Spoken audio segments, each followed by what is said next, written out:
رب المشرقين ورب المغرب نحمده ونصلي على رسوله الكريم اما بعد فاعوذ بالله من الشيطان الرجيم بسم الله الرحمن الرحيم رب اشرح لي صدري ويسر لي امري واحلل عقدة من لساني يفقهوا قولي۔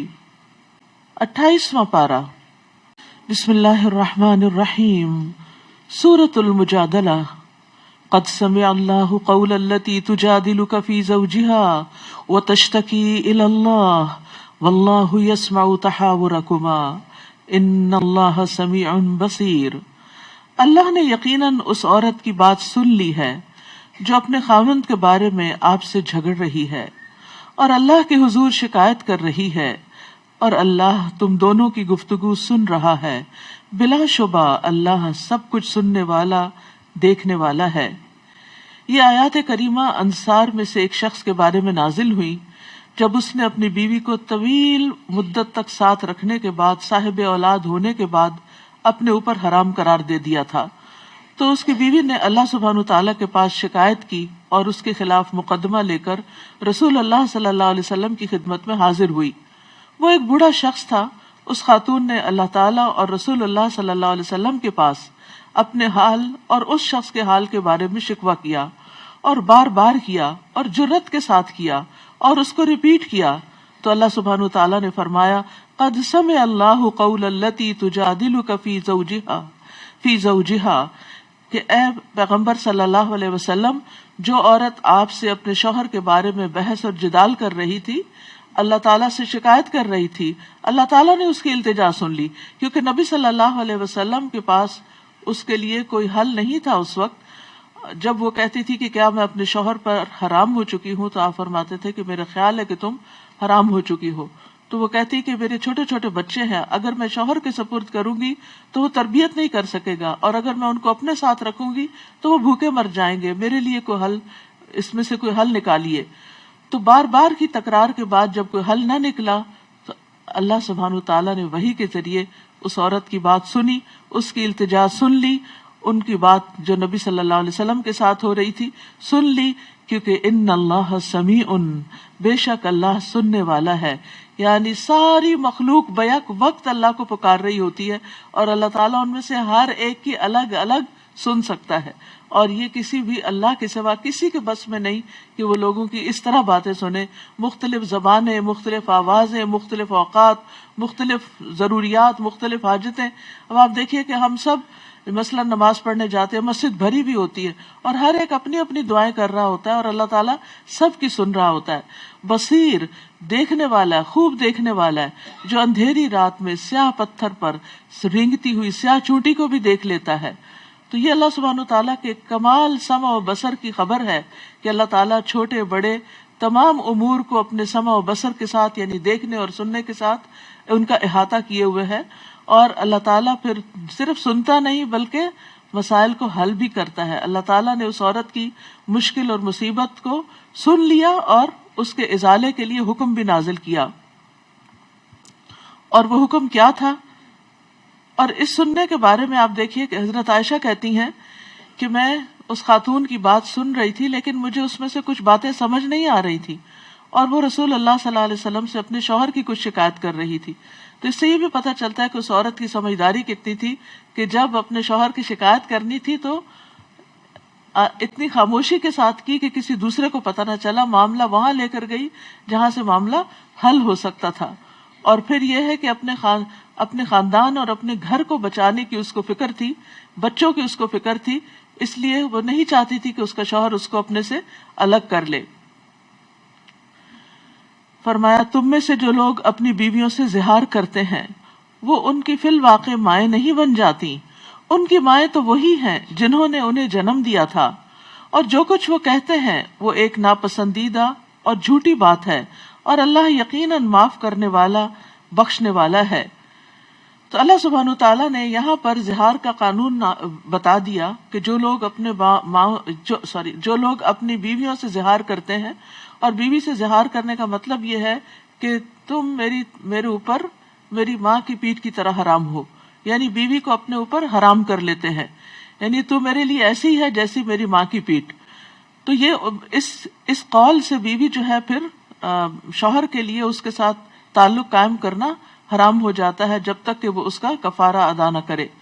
تو اللہ سبحانہ تعالیٰ نے اس کا قانون نازل فرما دیا کہ جو لوگ تم میں سے اپنی بیویوں سے زہار کرتے ہیں انہیں یہ سمجھنا چاہیے کہ ما ہن امہاتہم، وہ ان کی مائیں نہیں ہے. یعنی کسی کو ماں کہنے سے کوئی ماں بن نہیں جاتی اور بیوی کو ماں کہنے سے بیوی ماں نہیں ہو جاتی، اس بات کی کوئی حقیقت نہیں ہے. ان امہاتہم الا اللہ ولدنہم، ان کی مائیں تو وہی ہیں جنہوں نے ان کو پیدا کیا ہے، جنم دیا ہے. تو اللہ سبحانہ تعالیٰ نے زہار کے معاملے کو بہت بڑا اور نہایت قبیح قرار دیا اور فرمایا وَإِنَّهُمْ لَيَقُولُونَ مُنْكَرًا مِنَ الْقَوْلِ وَزُورًا، کہ وہ نہایت بری اور جھوٹی بات کہہ رہے ہیں. لیکن اس کے ساتھ ساتھ اللہ تعالیٰ غفور الرحیم ہے. وَإِنَّ اللَّهَ لَعَفُوٌّ غَفُورٌ، کہ جو بھی ایسی کوئی مخالفت صادر ہوئی ہے، جب انسان توبہ کر لیتا ہے تو پھر اللہ تعالیٰ اس کو بخش دیتا ہے، اس کے گناہوں کو معاف کر دیتا ہے. الذین یظاہرون من نسائہم ثم یعودون لما قالوا فتحریر رقبۃ من قبل ان یتماسا ذالکم توعظون بہ واللہ بما تعملون خبیر. اور جو لوگ اپنی بیویوں سے زہار کریں پھر اپنی کہی ہوئی بات سے رجوع کرنا چاہیں، یعنی اپنے الفاظ واپس لینا چاہیں، تو ایک دوسرے کو چھونے سے پہلے ایک غلام آزاد کرنا ہوگا. تمہیں اس بات کی نصیحت کی جاتی ہے اور جو کچھ تم کرتے ہو اللہ اس سے پوری طرح باخبر ہے. پھر اگر وہ غلام نہ پائے تو ایک دوسرے کو چھونے سے پہلے 2 ماہ کے مسلسل روزے رکھے، اور جو اس بات کی بھی قدرت نہ رکھتا ہو وہ 60 مسکینوں کو کھانا کھلائے. یہ حکم اس لیے کہ تم اللہ اور اس کے رسول پر ایمان لاؤ. یہ اللہ تعالیٰ کے مقرر کردہ ضابطے ہیں اور انکار کرنے والوں کے لیے دردناک عذاب ہے. تو گویا اللہ تعالیٰ کی حدود کو نافذ کرنا، اللہ تعالیٰ کے احکامات کی پیروی کرنا، یہ بھی ایمان کا حصہ ہے. تو یہاں پر اس قول سے، وہ اس ایک بات سے، وہ کہنے کو ایک بات ہے، بیوی کو غصے میں کہہ دیا کہ تم میری ماں کی پیٹھ کی طرح ہو، تو یہ کہنے کو صرف ایک جملہ تھا، لیکن اس جملے سے توبہ کا جو طریقہ ہے یا اس کی مشکل سے جو نکلنے کا طریقہ ہے، یعنی زہار ختم کرنے کا، رجوع کرنے کا، تو اس میں پھر کیا ہوگا؟ ثم یعودون لما قالوا، پھر یعنی کہ جو واپس ہونا چاہتے ہیں اپنے قول سے، یعنی رجوع کرنا چاہتے ہیں، تو پھر وہ کیا کریں؟ غلام آزاد کریں. دوسری جگہ پتہ چلتا ہے کہ وہ مومن غلام ہو، مرد ہو یا عورت ہو، صرف یہ کہ غلام ہونا چاہیے. اس سے پہلے کہ وہ ایک دوسرے کو ہاتھ لگانے سے مراد صرف میاں بیوی کا ایک دوسرے کو ٹچ کرنا نہیں، مراد اس سے ہم بستری کرنا ہے. یعنی شوہر پر لازم ہے جب تک وہ غلام آزاد کر کے کفارہ ادا نہ کرے اپنی بیوی سے وہ جماع نہیں کر سکتا جس سے اس نے زہار کیا تھا. فرمایا یہ حکم جو ہے اس کے ذریعے سے تم نصیحت کیے جاتے ہو. یعنی نصیحت اتنے بڑا ایک طرح سے جرمانہ ڈال کے نصیحت کی جا رہی ہے. یعنی صرف یہ نہیں ہے کہ زبانی کلامی نصیحت، بلکہ اس مشکل سے نکلنے کے لیے اب ایک بہت بڑی رقم خرچ کرنی پڑے گی. اگر غلام خود کے پاس نہیں تو خرید کے آزاد کرنا ہوگا. تو بہرحال اللہ تعالیٰ بندوں کے عمل سے پوری طرح واقف ہے. پھر یہ کہ اس زمانے میں تو پھر بھی غلام موجود تھے، لیکن اس کے بعد ہر دور میں تو غلامی نہیں، اور اسلام نے اس کو آہستہ آہستہ ختم بھی کیا. تو جو آزاد کرنے کے لیے غلام نہ پائے اور یا اس کے پاس غلام آزاد کرنے کی قیمت ہی نہیں ہے، تو پھر وہ 2 مہینے کے مسلسل روزے رکھے، 2 مہینے کے. اور اس میں یہ کہا جاتا ہے کہ متتابعین سے یہ پتہ چلتا ہے کہ اگر بیچ میں ایک روزہ بھی چھوڑا تو پھر نئے سرے سے 2 مہینے کے رکھنے ہوں گے. اور پھر اگر یہ نہ ہو تو پھر 60 مسکینوں کو کھانا کھلانا ہوگا. یہ حکم جو اللہ تعالیٰ نے بیان کیا یا واضح کیا، یہ اس لیے کہ اللہ اور اس کے رسول پر ایمان لے آؤ. یہ ایمان کا تقاضا ہے اور یہ اللہ کی حدود ہے، اور جو اللہ کی حدود کو پار کرتا ہے تو پھر ایسے لوگوں کے لیے سزا بھی ہے. ان الذين يحادون الله ورسوله كبتوا كما كبت الذين من قبلهم، بلا شبہ جو لوگ اللہ اور اس کے رسول کی مخالفت کرتے ہیں وہ اسی طرح ذلیل کیے جائیں گے جس طرح ان سے پہلے کے لوگ ذلیل کیے جا چکے ہیں. اللہ اور اس کے رسول صلی اللہ علیہ وسلم پر ایمان لانا، ان کا ادب اور احترام کرنا، ان کی اطاعت کرنا، ان کے احکام، ان کے اقوال کے آگے سر تسلیم خم کر دینا، یہ ایمان کا تقاضا ہے۔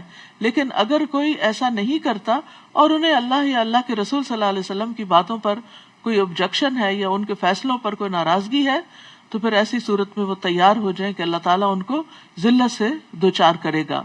اور ہم نے واضح احکام نازل کر دیے ہیں اور انکار کرنے والوں کے لیے رسوا کن عذاب ہے۔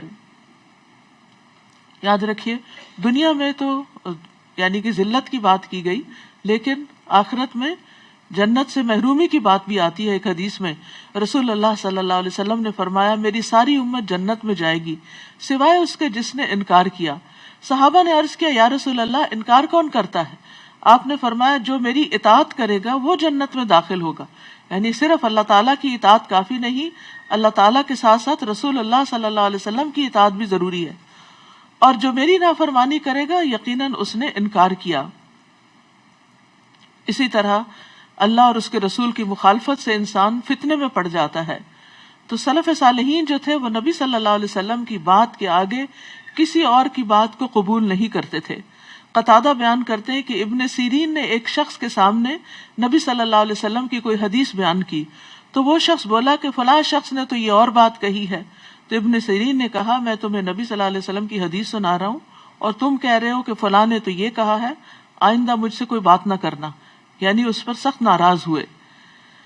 یوم یبعثہم اللہ جمیعا فینبئہم بما عملوا احصاہ اللہ ونسوہ واللہ علی کل شیء شہید۔ جس دن اللہ ان سب کو زندہ کر کے اٹھائے گا تو انہیں بتا دے گا کہ وہ کیا کچھ کر کے آئے ہیں۔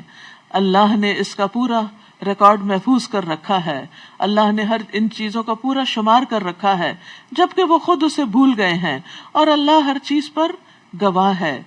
حقیقت یہ ہے کہ ہم اپنی ہی کہی ہوئی باتوں کو، اپنے ہی سوچی ہوئی چیزوں کو، اپنے ہی خیالات کو کے بارے میں خود بھول جاتے ہیں۔ اگر آپ مجھ سے اس وقت کہیں کہ آپ نے آج پہلا جملہ کیا بولا تھا تو شاید میں نہ بتا سکوں۔ انسان چند لمحوں کے اندر اپنی ہی کی ہوئی کہی ہوئی بات کو بھول جاتا ہے۔ اور اسی طرح اعمال اور جو ماضی میں کیے ہوئے عمل ہیں، ہمارے گناہ یا ہماری نیکیاں، ہمیں تو کچھ یاد ہی نہیں ہوتا۔ بہت دفعہ کیونکہ ہم اپنا نامہ اعمال خود تو ریکارڈ نہیں کر رہے ہوتے۔ تو اسی طرح قیامت کے دن انسان کے سامنے وہ آئے گا کہ جس سے اس کے ہوش اڑ جائیں گے، یہ بھی میں نے کیا تھا۔ اور پھر وہ انکار کرنا چاہے گا تو انکار نہ کر سکے گا، کیونکہ اللہ تعالیٰ نے ہر چیز کو شمار کر رکھا ہے۔ احصاہ اللہ ونسوہ، اللہ نے سب کچھ گن گن کے رکھا ہوا ہے وہاں پر۔ اب بھی آپ دیکھیں کہ کبھی آپ اپنی ماضی کی کوئی تحریر نکال کے پڑھیں یا کوئی آپ کی ریکارڈ شدہ بات ہو تو اس کو سنیں تو آپ پریشان ہو جاتے ہیں کہ یہ میرے منہ سے بات نکلی تھی، یہ کبھی میں نے لکھا تھا، یہ میں ہوں۔ تو انسان دنیا میں ہی اپنے اعمال کو یاد نہیں رکھ سکتا تو ساری زندگی کا نامہ اعمال کہاں سے اس کو یاد ہوگا؟ تو اس لیے کہ انسان کو ڈرتے ہوئے اور فکر کرتے ہوئے زندگی بسر کرنی چاہیے کہ اللہ جو بھی خطائیں ہوئی ہیں، جو بھول چک ہوئی، جو منہ سے ایسی بات نکلی ہے جو تجھے ناپسند ہے تو ہمیں معاف کر دے۔ یعنی مقصد کیا ہے کہ انسان ڈرتے ہوئے زندگی بسر کرے، کیونکہ ہر چھوٹی بڑی چیز لکھی ہوئی ہے۔ مَا لِهَذَا الْكِتَابِ لَا يُغَادِرُ صَغِيرَةً، صغیرتاً یعنی ایک ڈاٹ بھی اس کے اندر موجود ہوگا جو ہم کسی جگہ پر ڈالتے ہیں، ولا کبیرتاً اور نہ کوئی بڑی چیز، الا احصاها مگر یہ کہ اس کو شمار کیا گیا، گنا گیا۔ یعنی صرف لکھ نہیں دیا گیا بلکہ لکھنے کے بعد ان کو گن بھی دیا گیا ہے۔ اور اسی طرح انسان سے قیامت کے دن مخلوق کے بارے میں بھی سوال کیا جائے گا کہ انسان نے ان سے کیا کیا، یعنی ان کے ساتھ کیا معاملہ کیا۔ یوم یبعثہم اللہ جمیعا، جس دن اللہ سب کو اٹھائے گا، فینبئہم بما عملوا، کتنی ڈرنے والی بات ہے۔ اٹھائے گا کیوں؟ اٹھائے جانے کا مقصد کیا ہے؟ فینبئہم بما عملوا، ان کے اعمال ان کو بتانا کہ یہ تم کر کے آئے ہو، اور جو نہیں کیا وہ بھی ان کو بتایا جائے گا۔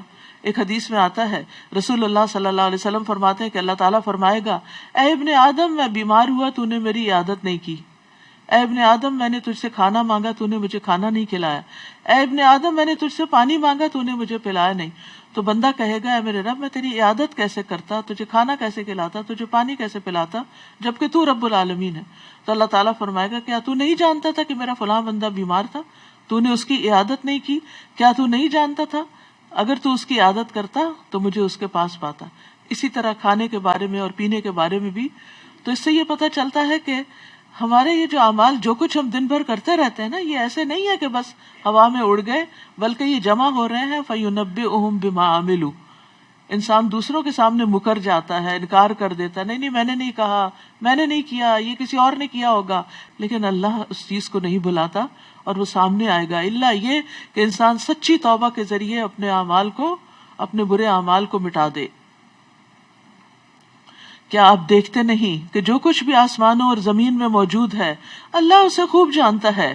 ایسا کبھی نہیں ہوتا کہ 3 آدمیوں میں سرگوشی ہو تو چوتھا وہ اللہ نہ ہو، یا 5 آدمیوں میں سرگوشی ہو تو ان کا چھٹا وہ نہ ہو. سرگوشی کرنے والے اس سے کم ہو یا زیادہ ہو، اللہ یقیناً ان کے ساتھ ہوتا ہے، خواہ وہ کہیں بھی ہوں، یعنی اپنے علم کے ساتھ. اللہ کو سب معلوم ہوتا ہے. پھر وہ قیامت کے دن انہیں بتا بھی دے گا جو کچھ وہ کرتے رہے. دوبارہ وہی بات، ثم ينبئهم بما عملوا. یہ ہے ڈرنے کی بات، ثم ينبئهم بما عملوا. بلا شبہ اللہ ہر چیز کو خوب جاننے والا ہے. اور ہم اسی بات کو بھول جاتے ہیں کہ یہ ہمیں دوبارہ سامنے دکھایا جائے گا، ہمیں بتایا جائے گا. یہاں سرگوشی سے متعلق کچھ بات کی گئی ہے. ہمارے دین میں بنیادی طور پر کانا پھوسی کرنا، کانوں میں باتیں کرنا، اور خصوصاً کسی مجلس میں بیٹھ کے 2 لوگوں کا آپس میں وسپر کر کر کے اسمائل کرنا، یہ ایک ناپسندیدہ حرکت ہے. ہاں الا یہ کہ کوئی شدید ضرورت ہو، کوئی نیکی کا کام ہو جو سب کے سامنے نمایاں نہ کرنا چاہتا ہو انسان، تو اس کی رخصت بھی ہے. لیکن یہ ہے کہ عمومی طور پر اس چیز سے منع کیا گیا ہے.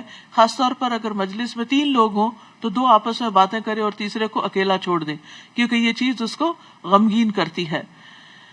اور جہاں سرگوشی کرنے کے لیے اجازت ہے تو وہاں انسان کو یہ یاد رکھنا چاہیے کہ لوگوں سے چھپا کے جو بات کر رہا ہے اللہ تعالیٰ دیکھ رہا ہے اور وہ سن رہا ہے. تو اس لیے انسان یہ نہ سمجھے کہ کسی کے کان میں اگر بات کر دی گئی تو وہ شاید فرشتے کو پتہ نہیں چلے گی اور بک آف ڈیڈز میں آئے گی. نہیں، اللہ اپنے علم کے ساتھ ہر جگہ بندوں کے ساتھ ہے. الم تر الی الذین نہوا عن النجوا. کیا آپ نے ان لوگوں کو نہیں دیکھا جنہیں سرگوشی کرنے سے روکا گیا تھا، پھر وہ وہی کام کرتے ہیں. مدینہ کے اندر جو یہود تھے یا منافقین تھے، وہ بعض اوقات مسلمانوں کو دیکھتے تو آپس میں ایک دوسرے سے سرگوشیاں کر کے باتیں کرتے، اور مسلمانوں کو یہ ہوتا تھا کہ شاید یہ کسی آنے والے لشکر یا کہیں مسلمانوں کے اوپر کسی حملے وغیرہ کی کسی بات سے متعلق یہ بات کر رہے ہیں، اور اس طرح مسلمان اپنے دل میں خوف محسوس کرتے تھے.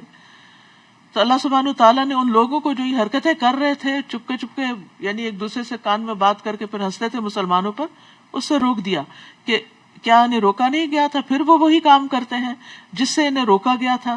یہ لوگ چھپ چھپ کر گناہ، سرکشی اور رسول کی نافرمانی سے متعلق باتیں کرتے ہیں.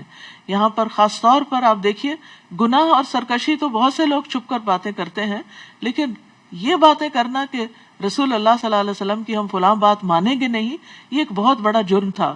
اور جب آپ کے پاس آتے ہیں تو آپ کو ایسے طریقے سے سلام کہتے ہیں جس طرح اللہ نے آپ کو سلام نہیں کہا.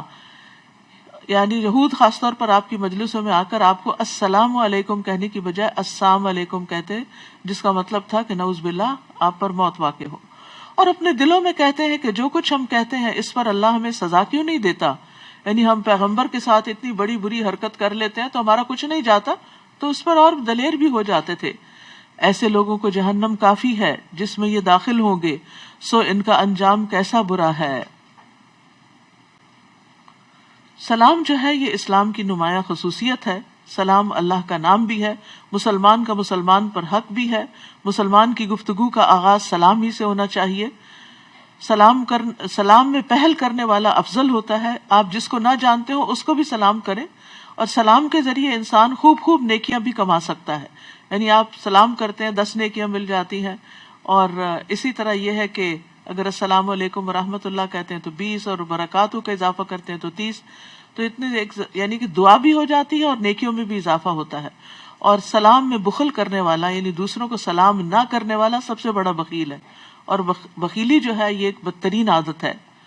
یا ایھا الذین آمنوا اذا تناجیتم فلا تتناجوا بالاثم والعدوان ومعصیۃ الرسول وتناجوا بالبر والتقوى واتقوا اللہ الذی الیہ تحشرون. اے ایمان والو، جب تم سرگوشی کرو تو گناہ، سرکشی اور رسول کی نافرمانی سے متعلق سرگوشی نہ کیا کرو. یعنی آپس میں ان باتوں پر ایک دوسرے کے کانوں میں باتیں مت کرو اور سازشیں مت کرو، بلکہ سرگوشی کرو تو نیکی اور تقوی کے متعلق کیا کرو، اور اللہ سے ڈرتے رہو جس کے ہاں تم اکٹھے کیے جاؤ گے. بلا شبہ سرگوشی کرنا شیطان کا کام ہے تاکہ ان لوگوں کو غمزدہ کر دے جو ایمان لائے ہیں، حالانکہ اللہ کے اذن کے بغیر وہ کچھ نہیں بگاڑ سکتے، اور ایمان والوں کو تو اللہ ہی پر بھروسہ کرنا چاہیے. فرمایا یا ایھا الذین آمنوا اذا قیل لکم تفسحوا فی المجالس فافسحوا یفسح اللہ لکم وَإِذَا قِيلَ انشُزُوا فَانشُزُوا يَرْفَعِ اللَّهُ الَّذِينَ آمَنُوا مِنكُمْ وَالَّذِينَ أُوتُوا الْعِلْمَ دَرَجَاتٍ وَاللَّهُ بِمَا تَعْمَلُونَ خَبِيرٌ. اے ایمان والو، جب تمہیں کہا جائے کہ مجلسوں میں کھل کے بیٹھو تو کھل کے بیٹھو، یعنی دوسروں کے لیے جگہ بناؤ تو جگہ بنا دیا کرو. اللہ تمہارے لیے کشادگی پیدا کرے گا. اور اس موقع سے فائدہ اٹھاتے ہوئے میں درخواست کروں گی کہ پیچھے اینڈ تک جگہ پر ہو چکی ہے، تھوڑا تھوڑا آگے کو کھسک جائیں، سارے تھوڑی سی جگہ بنا دیں. تفسحوا، اور اس کا فائدہ کیا ہوگا؟ یفسح اللہ لکم، اللہ تمہارے لیے کشادگی پیدا کرے گا، دنیا اور آخرت میں فراخی پیدا کرے گا، رزق میں، مال میں، اولاد میں، قبر میں، جہاں جہاں انسان چاہتا ہے کہ اس کے لیے کوئی جگہ بنا دے اس کو جگہ مل جائے. کیونکہ ہر وقت ہمارے ہی پاس یعنی کہ ہم ہی جگہ دینے والے نہیں ہوتے، بلکہ بہت دفعہ دوسروں کے پاس چانس ہوتا ہے اور انہیں ہمیں جگہ دینی ہوتی ہے. تو اس لیے اللہ تعالیٰ کے اس حکم پر عمل کرتے ہوئے، اللہ کے وعدے کا یقین رکھتے ہوئے، اللہ سبحانہ تعالیٰ کو یعنی کہ اس نعمت کو حاصل کرو اور اس خوشخبری کو پالو. اور کبھی ایسا بھی ہوتا ہے کہ کوئی انسان غلط جگہ بیٹھ جاتا ہے اور وہ وہاں سے لوگوں کا راستہ بلاک کر دیتا ہے. تو ایسے میں جب کہا جائے کہ اٹھ جاؤ، یعنی یہ راستہ ہے یہاں نہیں بیٹھو، تو ناراض نہیں ہو، برا نہیں منائے، یا کسی اور کے لیے جگہ ریزروڈ ہے تو اس جگہ پر اسی کو بیٹھنے دیں، تو یعنی کسی اور کی جگہ پر نہ بیٹھے. تو ایسی باتوں میں انسان کو دل بڑا کرنا چاہیے. اور فرمایا کہ انسان کی ان باتوں سے عزت میں کمی نہیں ہوتی کہ کسی کو آگے کر دیا یا پیچھے کر دیا یا کھڑا کر دیا یا بٹھا دیا یا اس کی جگہ تبدیل کر دی مجلس کی ضرورت کے تحت. اصل بات یہ ہے کہ تم میں سے جو لوگ ایمان لائے ہیں اور جنہیں علم دیا گیا ہے، اللہ تعالیٰ ان کے درجے بلند کرے گا. یعنی جس کا جتنا ایمان کا درجہ بڑا ہوگا، اللہ کی نگاہ میں اس کا اتنا ہی درجہ بلند ہوگا، اور جس کا جتنا زیادہ علم میں درجہ بڑا ہوگا، اللہ کے ہاں اس کا اتنا ہی درجہ بلند ہوگا. یعنی کسی خاص جگہ پر بیٹھنے سے درجہ بلند نہیں ہوتا، درجوں کی بلندی کے لیے ایمان اور علم شرط ہے. اور جو کچھ تم کرتے ہو اللہ اس سے پوری طرح باخبر ہے.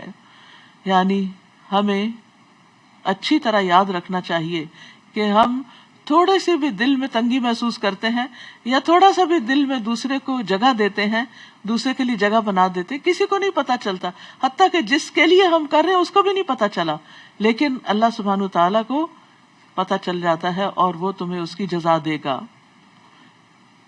اسی طرح یہ بھی ہے کہ مجلس میں بہت لیٹ نہیں آنا چاہیے، اور پھر لیٹ آ کر لوگوں کی گردنیں نہیں پھلانگنی چاہیے تاکہ دوسروں کو تکلیف نہ ہو.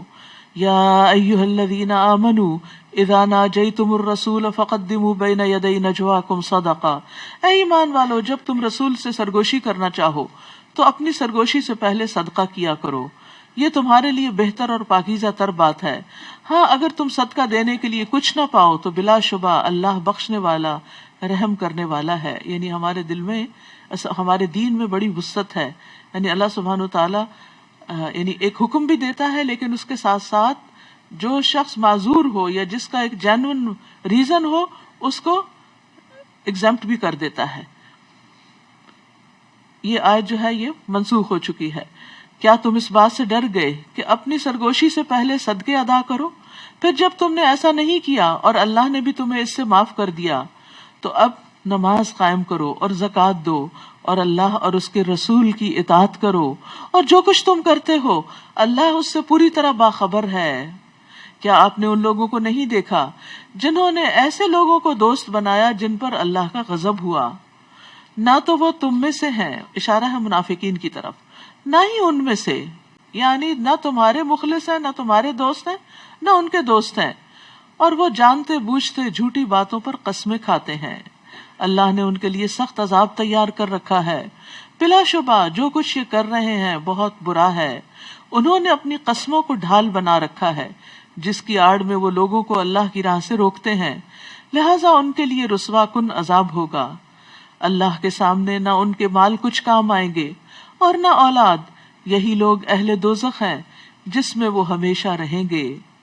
جس دن اللہ ان سب کو اٹھائے گا تو اس کے سامنے بھی ایسے ہی قسمیں کھائیں گے جیسے تمہارے سامنے کھاتے ہیں، اور یہ سمجھیں گے کہ اس طرح ان کا کچھ کام بن جائے گا۔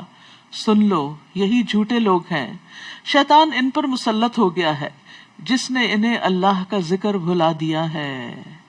یاد رکھیے، غفلت جو ہے یہ شیطان کی طرف سے ہوتی ہے، انسان کا اپنا قصور بھی ہوتا ہے، یعنی نسیان جو ہوتا ہے وہ تو ایک قدرتی سی بات ہے، لیکن غفلت میں انسان کا اپنا قصور بھی ہوتا ہے۔ تو یہاں پر غفلت کی وجہ سے شیطان مسلط ہوتا ہے، اور جب شیطان مسلط ہو جاتا ہے تو پھر وہ اللہ کا ذکر بھلواتا ہے۔ تو اس لیے ہمیں کانشیس رہنا چاہیے، چوکنا رہنا چاہیے۔ یہی لوگ شیطان کی پارٹی ہے۔ سن لو، شیطان کی پارٹی کے لوگ خسارہ اٹھانے والے ہیں، جو لوگ اللہ اور اس کے رسول کی مخالفت کرتے ہیں، یقیناً یہی لوگ ذلیل ترین ہیں۔ اللہ اکبر، بہت بہت ڈرنے کی بات ہے۔ اللہ تعالیٰ کی مخالفت اور اللہ کے رسول کی مخالفت، یعنی ان کی بات کے آگے اپنی عقل کی تعویلیں پیش کرنا، ان باتوں کو ٹویسٹ کر دینا، ان باتوں کا کوئی من مانا مطلب نکال دینا، یا ان باتوں کو کہنا کہ یہ تو بہت پرانی باتیں ہیں اور آج کے دور میں نہیں چلتی، ان سب چیزوں سے ڈرنا چاہیے، کیونکہ اللہ سبحانہ تعالیٰ نے جس کو اپنا رسول بنا کر بھیجا اس پر اعتماد کیا تو، اور اس نے جو کچھ کہا اور جو کچھ صحیح اوتھینٹک سورسز سے ثابت ہے اس کو نہ ماننا ایک بہت بڑی علمی خیانت بھی ہوتی ہے اور اللہ تعالیٰ کی ناراضگی کا باعث بھی بنتی ہے۔ اور یہاں پر بار بار ذلت کی بات کی گئی ہے کہ جو لوگ اللہ اور اس کے رسول کی مخالفت کرتے ہیں، اولئک فی الاذلین، یہی لوگ ذلیل ترین ہیں۔ کتب اللہ لاغلبن انا ورسلی ان اللہ قوی عزیز، اللہ نے لکھ رکھا ہے کہ میں اور میرے رسول ہی غالب رہیں گے، بلا شبہ اللہ بڑا زور آور اور غالب ہے۔ اور یہ حقیقت ہے، 1400 سال سے ایسی کوششیں ہر دور میں ہوتی رہی ہیں کہ لوگوں نے قرآن و سنت کی مخالفت کی، اسلام کے خلاف سخت قسم کا پروپیگنڈا ہوتا رہا، لیکن الحمدللہ آج بھی دین اپنی اصل شکل میں موجود ہے۔ جو اس سے فائدہ اٹھائے ان صاف چشموں سے، وہ چشمے آج بھی اویلیبل ہیں، اگرچہ ان کو گدلا کرنے کی ہمیشہ کوشش کی جاتی رہی ہے۔ اور پھر آخرت میں تو ظاہر ہے کہ اصل میں تو فیصلہ اللہ ہی کا ہوگا، غالب تو اللہ ہی رہے گا۔ جو لوگ اللہ اور آخرت کے دن پر یقین رکھتے ہیں، آپ کبھی انہیں ایسا نہ پائیں گے کہ وہ ایسے لوگوں سے دوستی کریں جو اللہ اور اس کے رسول کی مخالفت کرتے ہوں، یعنی ایسے لوگ دوستی کے قابل بھی نہیں، ان کی صحبت اختیار نہیں کرنی چاہیے، کیونکہ اس سے انسان کے اندر بگاڑ آنے کا اندیشہ ہے۔ خواہ وہ ان کے باپ ہوں، قریبی خونی رشتہ داری کیوں نہ ہوں، یا بیٹے ہوں، یا بھائی ہوں، یا کنبے والے ہوں، اپنی فیملی اور رشتہ دار جو ہیں جب وہ ملے، خاندانی کی کوئی پارٹی دعوت ہو اور وہاں اس طرح کوئی دین کا مذاق اڑانے لگے تو وہاں سے ہٹ جائیں، اپنی ناراضگی کا اظہار کریں۔ یہ نہیں کہ بدتمیزی شروع کر دیں، بد اخلاقی کا مظاہرہ کریں، لیکن یہ ضرور بتا دیں کہ چاہے آپ بھائی ہیں یا باپ ہیں یا کوئی بھی، لیکن اللہ کے رسول اس سے آگے ہیں، اللہ کا دین اس سے اوپر ہے، اس معاملے میں کوئی کمپرومائز نہیں ہوگا۔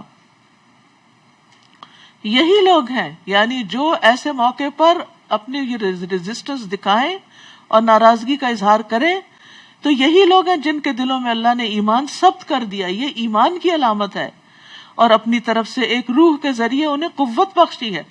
یعنی اس وقت انسان بعض اوقات گھبرا رہا ہوتا ہے، یہ تو بڑے ہیں، یہ بزرگ ہیں، یہ انکل ہیں، یہ فلاں ہیں، یہ بڑے پڑھے لکھے ہیں، یہ تو بڑے قابل ہیں، یہ بڑے ذہین ہیں. بعض اوقات بڑے ذہین لوگوں سے ہی ایسی چیزیں بڑی ہوتی ہیں، کیونکہ ان کے اوور کانفیڈنٹ ہو جاتے ہیں اور وہ نعوذ باللہ اللہ اور اس کے رسول کو بھی چیلنج کر دیتے ہیں، قرآن کی آیتوں کو چیلنج کر رہے ہوتے ہیں، مذاق اڑا رہے ہوتے ہیں، یا پھر حدیثوں کا مذاق اڑا رہے ہوتے ہیں. تو ایسے موقع پر انسان کو ڈرنا نہیں چاہیے، کیونکہ اللہ سبحانہ تعالیٰ کی حفاظت ان کے ساتھ ہوتی ہے، اور اللہ تعالیٰ نے اپنی طرف سے ایک روح کے ذریعے انہیں قوت بخشی ہے. اللہ انہیں ایسے باغوں میں داخل کرے گا جن کے نیچے نہریں بہ رہی ہوں گی، وہ ان میں ہمیشہ رہیں گے. اللہ ان سے راضی ہو گیا اور وہ اس سے راضی ہوئے. یہی اللہ کا گروہ ہے. سن لو، اللہ کے گروہ کے لوگ ہی فلاح پانے والے ہیں، کامیاب ہونے والے ہیں. یعنی اللہ کی رضا کے لیے لوگوں سے ناراض ہونے پر یہ خوبصورت عوض ہے. کیونکہ بعض اوقات ہم یہ کہتے ہیں نا کہ سارے ہی ہم سے خوش رہیں، راضی رہیں، کوئی ہم سے ناراض نہ ہو، کوئی ہم سے ہمارے بارے میں یہ نہ سوچے کہ ہم بہت تنگ دل ہیں یا تنگ نظر ہیں یا بائسڈ ہیں. نہیں، جہاں اللہ اور اس کے رسول کی بات آ جائے وہاں پر کوئی تنگ نظری کی بات نہیں ہے، کوئی باعث ہونے کی بات نہیں. حق صاف صاف کھلا کھلا واضح ہے، جو غلط ہے وہ غلط ہے، اس کو صحیح نہیں کہا جا سکتا، ورنہ دوسری طرف اللہ اور اس کے رسول کی ناراضگی مول لینے والی بات ہے. اور اگر کوئی شخص اللہ کو راضی کرتا ہے اور اس کی پرواہ نہیں کرتا کہ کوئی اور اس سے راضی ہے یا نہیں، تو پھر اللہ تعالیٰ اپنی طرف سے دائمی نعمتیں اس کو عطا کرے گا. سورۃ الحشر. اللہ الرحمن الرحیم. سورۃ الحشر. سبح للہ ما فی السماوات وما فی الارض وہو العزیز الحکیم. آسمانوں اور زمین میں موجود تمام مخلوق اللہ کی تسبیح کر رہی ہے، وہی غالب ہے، حکمت والا ہے. تسبیح کی اہمیت تقریباً ہر پارے میں کسی نہ کسی طرح بیان ہوئی ہے. اب تک ہمیں تسبیح کرنے کی عادت ہو جانی چاہیے. تسبیح تمام مخلوق کے رزق کی کنجی ہے. تسبیح کرنا صدقہ ہے.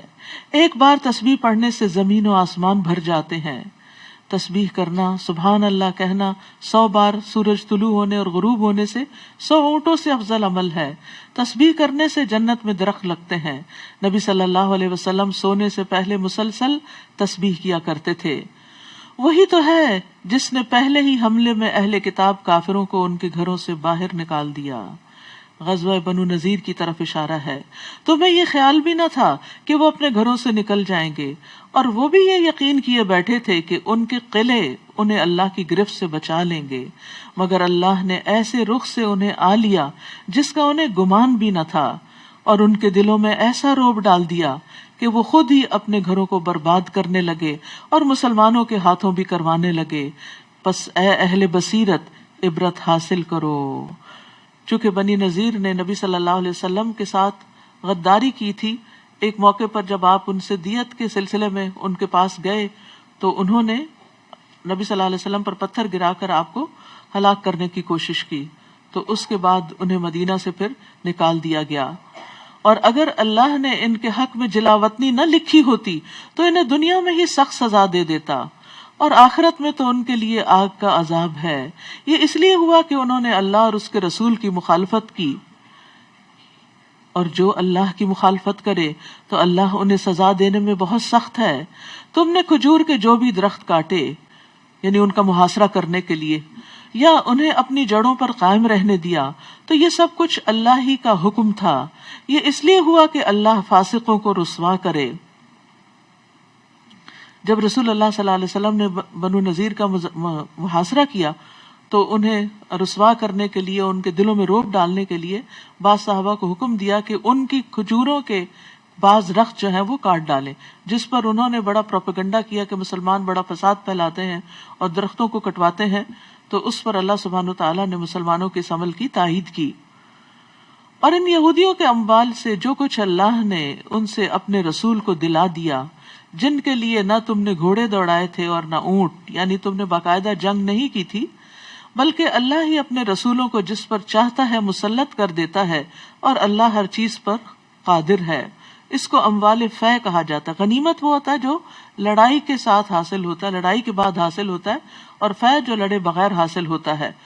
تو اس کو نبی صلی اللہ علیہ وسلم کی ڈسکریشن پہ چھوڑ دیا گیا. نبی صلی اللہ علیہ وسلم اس میں سے ازواج کو سالانہ خرچ دیتے، باقی جو مال بچتا اس سے سامان جنگ خریدتے، گھوڑوں وغیرہ پر خرچ کرتے تاکہ اللہ کے راستے میں کام آ سکیں. اللہ ان دیہات والوں سے جو مال بھی اپنے رسول کو دلا دے، وہ مال اللہ، رسول، قرابت والوں، یتیموں، مسکینوں اور مسافروں کے لیے ہے، تاکہ وہ مال تمہارے دولت مندوں ہی کے درمیان گردش نہ کرتا رہے. اور جو کچھ تمہیں رسول دے وہ لے لو، اور جس سے روکے اس سے رک جاؤ، اور اللہ سے ڈرتے رہو، اللہ یقیناً سخت سزا دینے والا ہے. یہاں پر آپ دیکھیے کہ بہت واضح طور پر نبی صلی اللہ علیہ وسلم کی اتھارٹی بتا دی گئی ہے، قائم کر دی گئی ہے کہ جو رسول تمہیں دیتے ہیں، جو حکم دیتے ہیں، جو کام کرنے کو کہتے ہیں، اس کو پورا کرو. اور یہ حدیث کی حجیت پر، یعنی حدیث کے حجت ہونے پر، دلیل ہونے پر ایک بہت بڑی دلیل ہے. للفقراء المہاجرین الذین اخرجوا من دیارہم واموالہم، نیز فے کا یہ مال ان محتاج مہاجرین کے لیے ہے جو اپنے گھروں اور اپنی جائیدادوں سے نکالے گئے، یعنی مہاجرین جو مکہ سے آئے. وہ اللہ کا فضل اور اس کی رضا چاہتے ہیں. وہ مال حاصل کرنے نہیں آئے، مال غنیمت یا مال فے کے لیے انہوں نے گھر بار نہیں چھوڑے، وہ تو اللہ کی رضا کے لیے آئے تھے. اور اللہ اور اس کے رسول کی مدد کرتے ہیں. ہم وقت تیار رہتے ہیں کہ جب کوئی کال آئے تو فوراً حاضر ہو جاتے ہیں. یہی لوگ سچے ہیں جو قربانی کے درجے پر دین کی خدمت کرتے ہیں. اور ان لوگوں کے لیے بھی جو ان کے آنے سے پہلے ہی مان لا چکے تھے، انصار کی طرف اشارہ، انصار مدینہ، اور یہاں دار الہجرت میں مقیم تھے. جو بھی ہجرت کر کے ان کے پاس آئے وہ اس سے محبت کرتے ہیں، آنے والوں کو اپنے لیے بوجھ نہیں سمجھتے. اور جو کچھ انہیں مال فے سے دیا جائے وہ اپنے دلوں میں اس کی کوئی حاجت نہیں پاتے.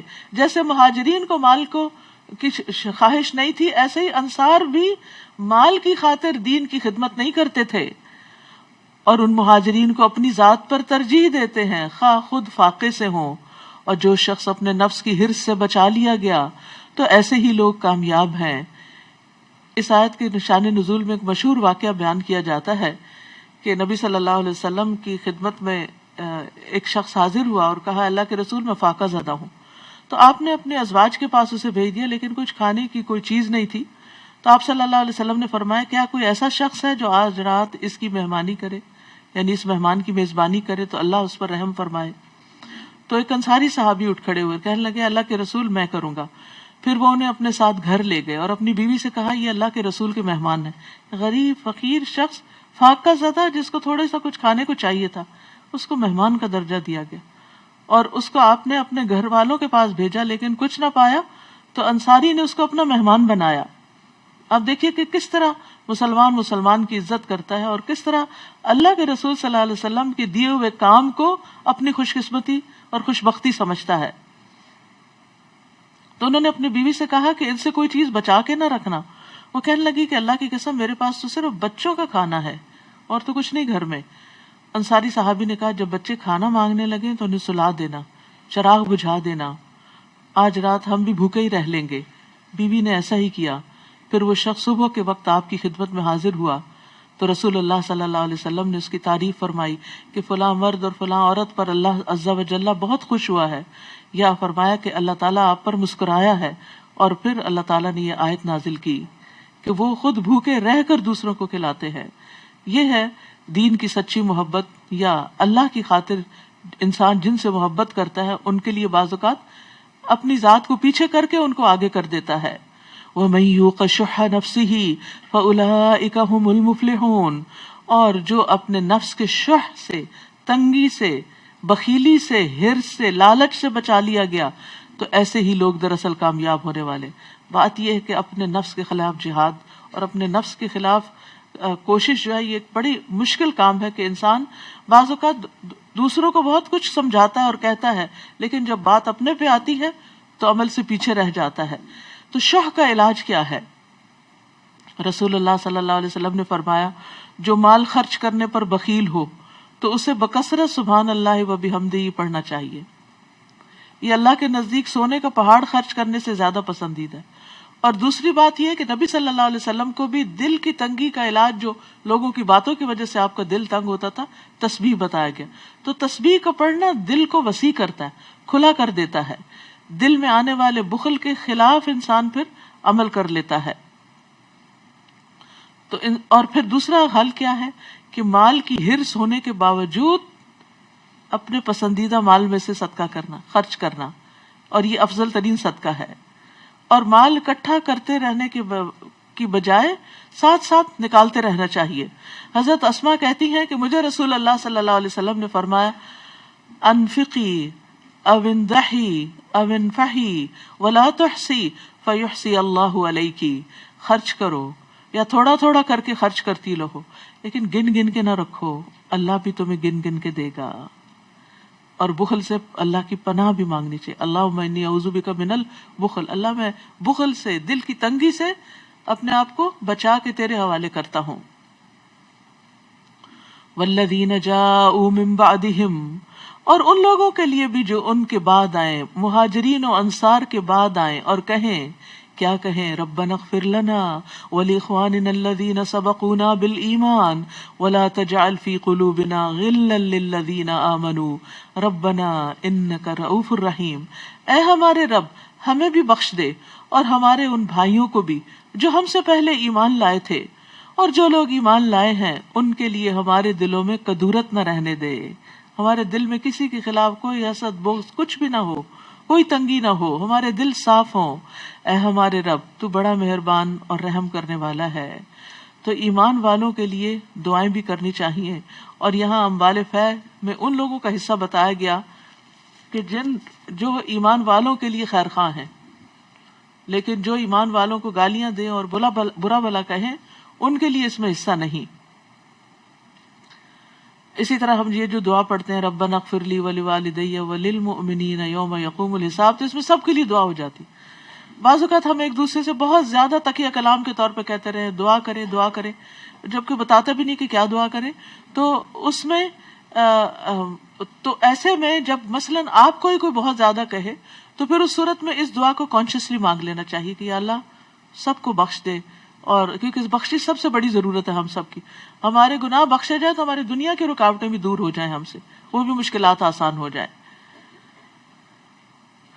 اور پھر یہ ہے کہ اس کا یہ مطلب نہیں کہ کسی کو دعا کے لیے کہا نہیں جا سکتا، یہ دعا نہیں کرنی چاہیے کسی کے لیے. نہیں، جب آپ کسی کے لیے غائبانہ طور پہ دعا کرتے ہیں، اور جو آپ کو دعاؤں میں یاد آتا ہے، جو بڑی حیرت کی بات ہوتی ہے کہ بعض لوگ بار بار دعاؤں میں یاد آ جاتے ہیں، ان کی شکل بار بار سامنے آ جاتی ہے، اور بعض لوگوں کو کوشش کر کے یاد کرنا پڑتا ہے. تو یہ بھی اللہ ہی کا فضل ہے کہ جس کو جہاں یاد کروا دے، اور خصوصاً قبولیت کے اوقات اور مواقع پر جو آج کل رمضان میں خوب اویلیبل ہے.